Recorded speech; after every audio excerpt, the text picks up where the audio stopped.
By the time I placed the last fork on the table, my father was already on his second beer. Christmas Eve always started that way, him watching, me working.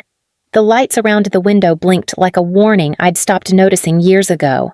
"Still playing Made for Christmas?" he said, his voice thick with amusement. Then the faint click of his phone camera. Some things never change. I looked up. The red recording dot glowed back at me. He was actually live streaming me setting the table. "Dad, stop," I said quietly. Sloane snorted from the couch. "Relax, Avery. It's funny. It's pathetic," I said. My father laughed louder. "You hear that, folks? She's got an attitude now." Guess folding napkins finally went to her head. The TV hummed in the background. Reed didn't even look up. My mother, Karen, hovered near the kitchen doorway, pretending to check the oven temperature. Her silence made the room smaller. "Turn it off," I said again, sharper this time. "Come on, kiddo. Everyone loves a little Christmas cheer." His tone was mocking, a performance for an invisible audience. "Let's show them how hard-working our girl is." He angled the phone closer to my face. I stepped back. "Dennis," my mother whispered. "Enough." He waved her off. "It's a joke." My hands shook. I picked up a plate and set it down harder than I meant to. Sloane laughed into her phone. "Dad, you should tag her. Maybe it'll go viral. Tag her as what he said. Our family servant." Something inside me went very still. I took off the apron, folded it once, and placed it on the table. No one stopped talking. No one looked up. Reed finally muttered, "Avery, just let it go. Let it go." My voice was calm, too calm.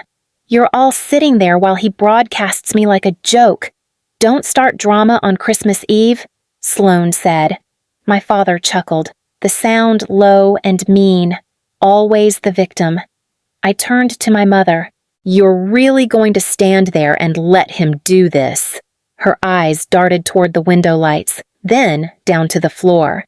"Please," she said. "Not tonight." That was the moment I understood no one was ever going to defend me in that house.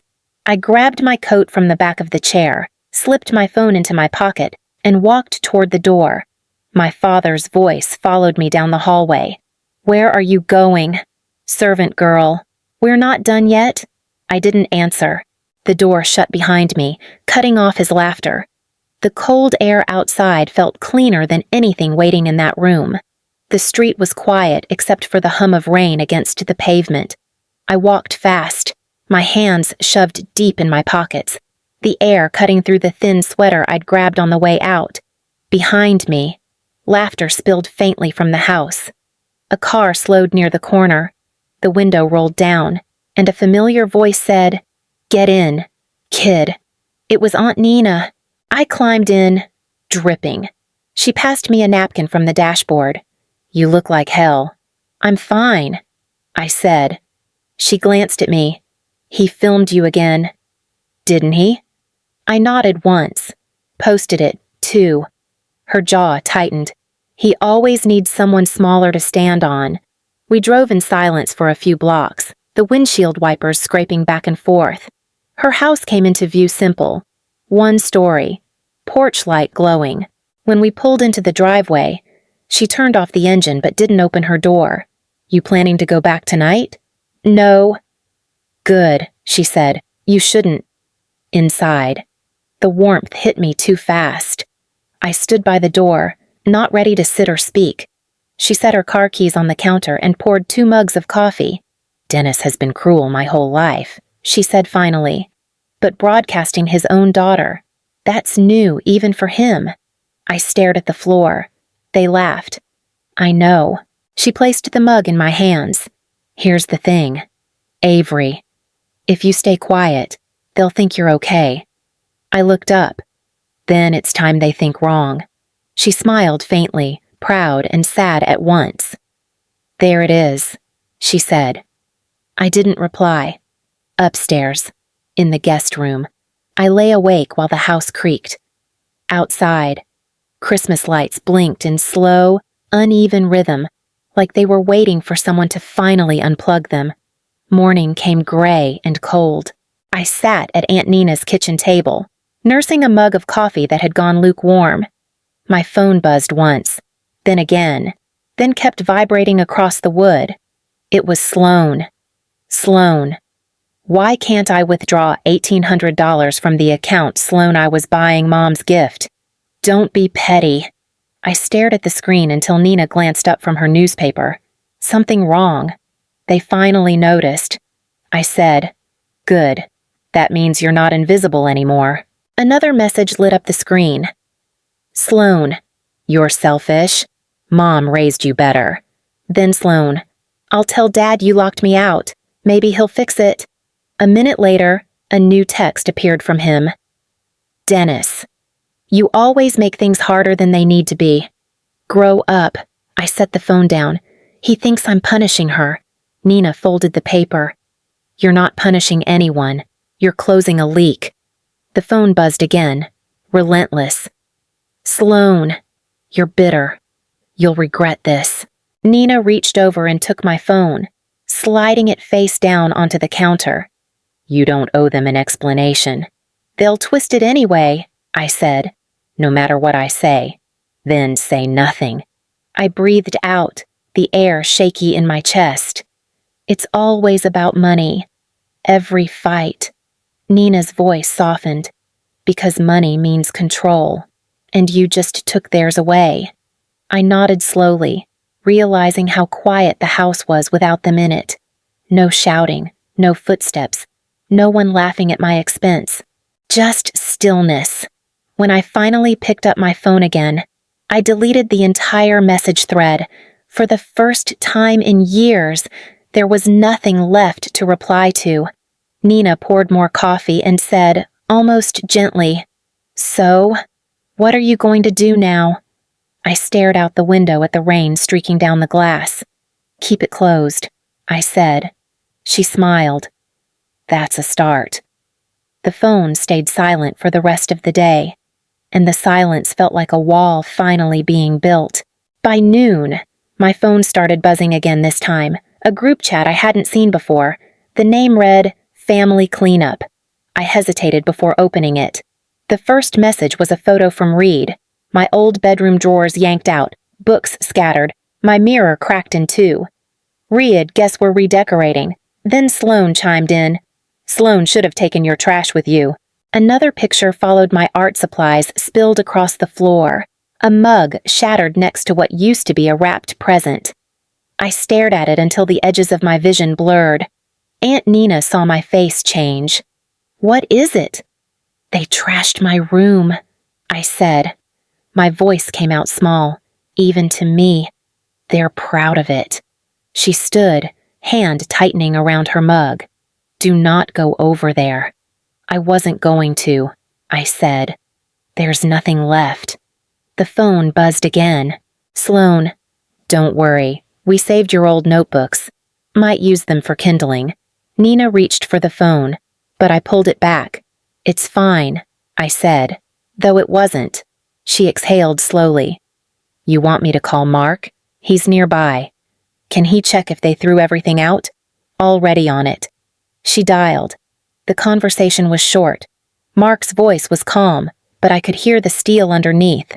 15 minutes later, a message from Mark appeared with a photo, my passport, laptop, and a few documents resting on his passenger seat. "Mark, this is all I could save," I typed back.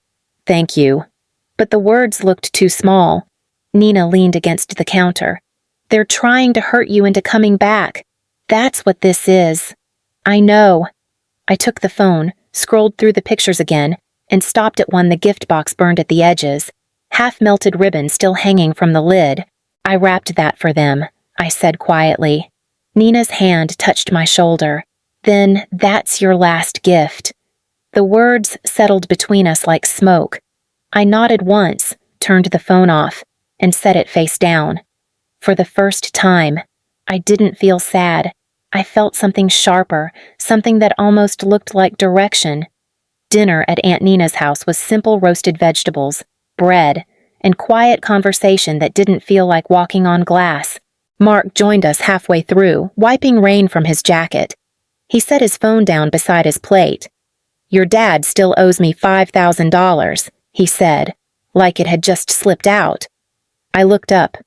"What?" He nodded. "From when their roof caved in a few winters back. I loaned him the money. Said he'd pay it back in 6 months.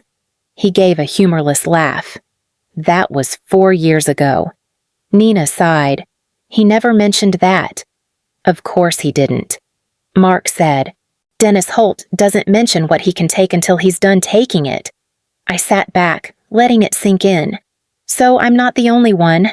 Mark's eyes met mine. You're not, but you might be the first to say no. For a long moment, the only sound was the clink of cutlery. Then Nina poured him a glass of wine, her voice low. Let him feel what being cut off means. He raised the glass slightly toward me. To boundaries, the kind that finally stick. I hesitated, then lifted mine too, to peace and silence. We drank. Later, while washing dishes, I asked softly, Do you think they even realize what they've done? Nina shook her head. They will when it costs them. Mark leaned against the counter. People like your dad control his oxygen. You just took his air. The words landed heavy. True. After they went to bed, I sat at the table with my laptop. I changed passwords, closed accounts, moved every cent into a new bank. Each click felt like a quiet rebellion. When I finished, I looked around their kitchen, small, ordinary, safe. It was the first room in years where no one expected anything from me. And for once, I didn't feel guilty for breathing. 3 days passed before I heard his name again.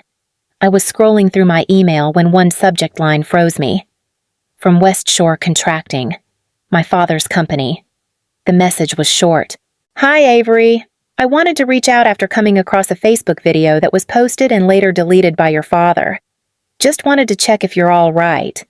Tom Bradley, project manager. I reread it twice, then handed the phone to Aunt Nina. She scanned it, her mouth tightening. He humiliated you publicly, and now it's humiliating him. Poetic. I stared at the message. It's spreading at his job.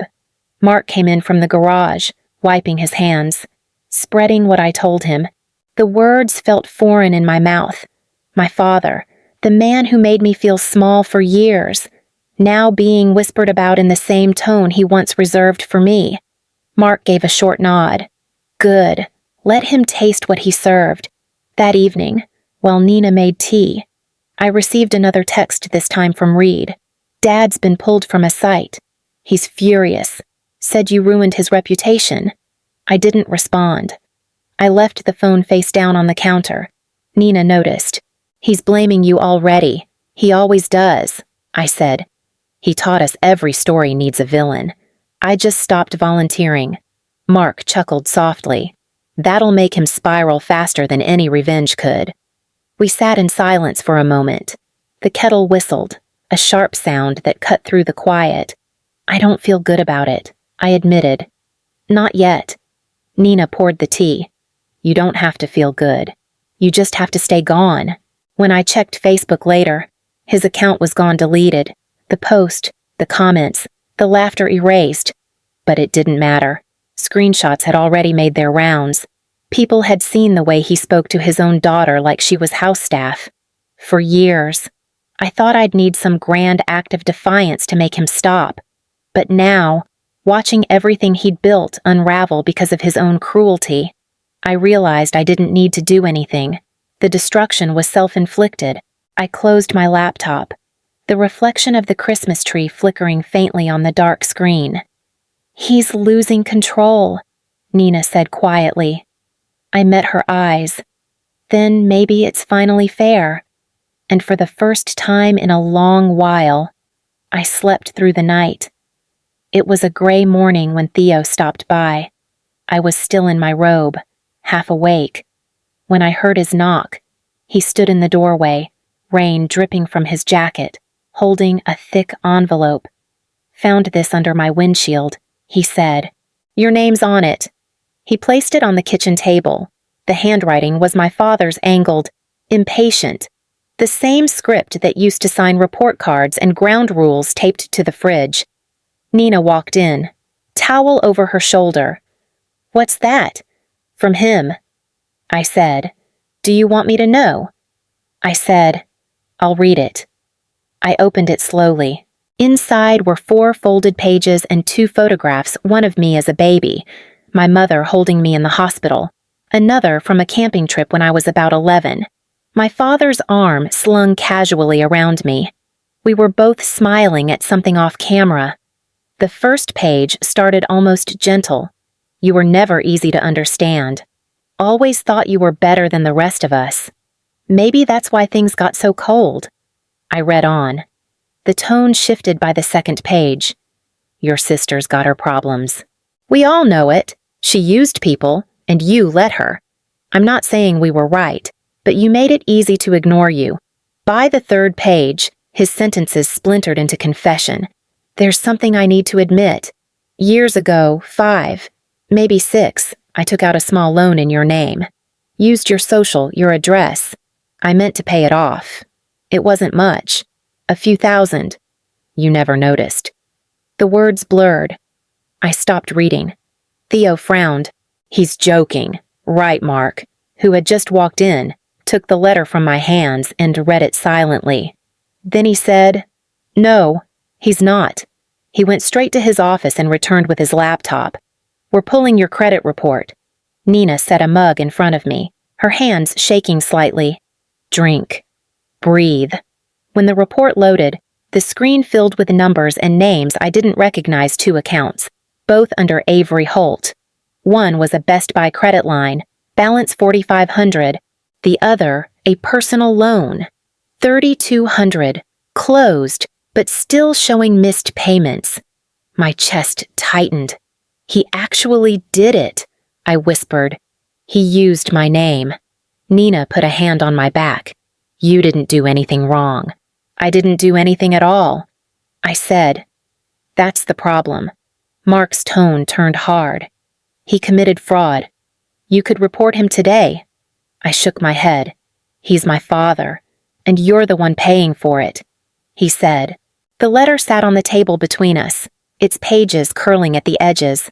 I could still see his handwriting, each word a crack in whatever was left of the person I used to trust. Theo closed the laptop. "What do you want to do?" I looked at all 3 of them, the only people who hadn't turned away. "Start a folder," I said quietly. "We'll call it Fraud and Theft, A.H." Nina nodded once. "Good. Let's start there." The kettle began to whistle, sharp and constant, as if the house itself was exhaling for me. 2 days after the letter, my phone lit up with my mother's name. I stared at it until Nina said quietly, "You don't have to answer." I didn't, but a text followed right after. "There's something in your old closet you should see." I didn't let them touch it. I handed the phone to Theo. "Can you check?" He nodded. "I'll go after work." The next morning, he sent a photo of a small cardboard box with my initials A.H. written in thick black marker. When he arrived that afternoon, he set it on the kitchen table like it might explode. "This was under your bed," he said. I opened it slowly. Inside were pieces of my younger life torn birthday cards, a cheap silver bracelet, a faded photo from high school graduation. Beneath them was a small blue bank book. My stomach dropped. "That's my name," I said. Theo leaned closer. "A custodial account," he read. "Opened when you were 14. I flipped through the faded pages. Small deposits, $20 here, $50 there. The last entry made my hands shake. Withdrawal, $3,100. 2 weeks after my 21st birthday. Mark walked in mid-sentence. "What's going on?" He took it. I said, "The savings Mom opened for me." Mark's expression hardened. "Your father." "Who else?" Nina put a hand on my shoulder. "That money was supposed to start your life." I stared at the empty balance. He already started it. For himself. The air felt heavier. No one spoke for a while. Then Nina whispered, "He didn't just take your money. Avery, he took your beginning." That broke something quiet inside me. I slid the book back into the box and closed it. Mark said carefully, "You know what this means legally." "I know," I said. "I'm done pretending it's just family drama." Theo hesitated. "You want me to scan everything? The letter? The credit report?" "Yes. Label it fraud and theft. A.H." He nodded and began sorting through the documents. Careful and precise. I sat there, tracing the black ink of my initials on the box. Every deposit, every small dollar amount, was a promise someone had once made for my future, and every withdrawal was a reminder of who had taken it away. The knock came just after dusk. I recognized the rhythm before I even looked through the window. My mother never called first. She just showed up, like guilt had its own GPS. She stood on the porch clutching a grocery bag to her chest. I opened the door halfway. "I didn't know where else to go," she said. Aunt Nina appeared behind me, arms folded.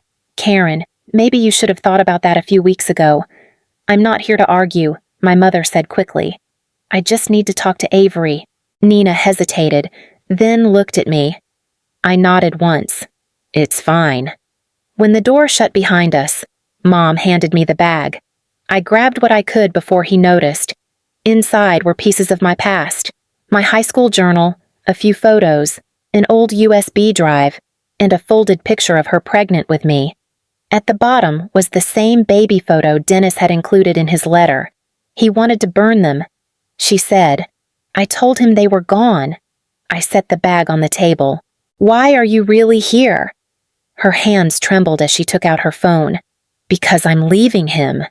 The words didn't land right away.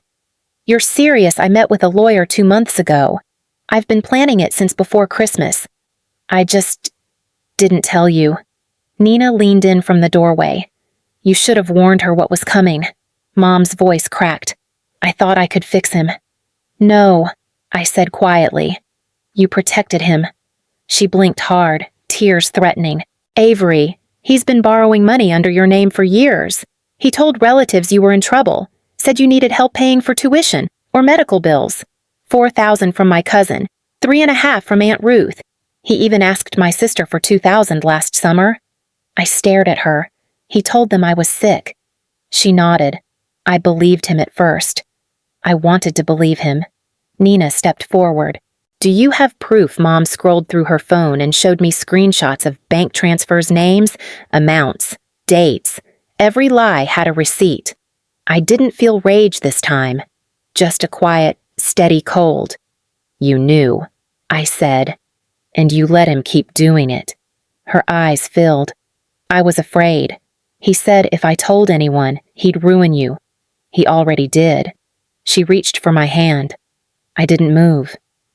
"I'm sorry," she whispered. I pulled back. "No, you're just late." She nodded, small and defeated. "I know." When she left, Nina closed the door gently behind her. "You okay?" "I'm done," I said. Completely done. That night, I gathered everything: the letter, the credit report, the screenshots, the shoebox, the photo of my mother holding me, and laid them on the table. Then I opened a new folder, thick and black, and wrote in bold marker, "You don't own me anymore." I slid every piece inside. The next morning, I sealed the envelope and placed it on the passenger seat. I didn't know what I'd do with it yet, but for the first time, I knew what not to do: go back. New Year's Eve came quietly. I drove through the drizzle, the city half asleep, every house glowing with strings of light that felt more like memory than celebration. When I turned onto my parents' street, the Holt house was dark. I parked, killed the engine, and stepped out with the envelope tucked under my arm. The mailbox creaked when I opened it. I slid the folder inside thick with proof, letters, and every piece of their deceit, in black marker, across the front. I had written, "You don't own me anymore." No one came to the door. I didn't wait. By the time I got back to Nina's, the fireworks had started somewhere far away. She and Mark were sitting on the couch, a single candle flickering between them. "You did it," Nina said. I nodded. "It's done." Mark poured me a small glass of wine. To New Year's and clean slates. I raised the glass. To endings that don't need applause? We drank. The sound of the fireworks faded to distant pops. 2 weeks later, the silence broke. Reed texted first. Dad got fired. They ran a background check after someone reported the fraud. He's losing it. I didn't answer. The next message came minutes later. Sloan tried to open another credit line under your name. She got flagged. Nina looked over my shoulder. Consequences, she said simply. By spring, my savings had grown to $28,000. I found a small studio near the river, just one window and enough room for a desk and a second-hand sofa. Mark helped me move in. He left a box of tools by the door and said, "So you can fix what's yours." That night, I sat on the floor surrounded by quiet. No footsteps. No voices telling me what I owed. When I looked at my hands, I realized they were steady. I thought about that last Christmas, the laughter, the camera, the way no one looked at me until I was gone. They called me the servant, I whispered to the empty room. But that Christmas, I stopped serving anyone and started living.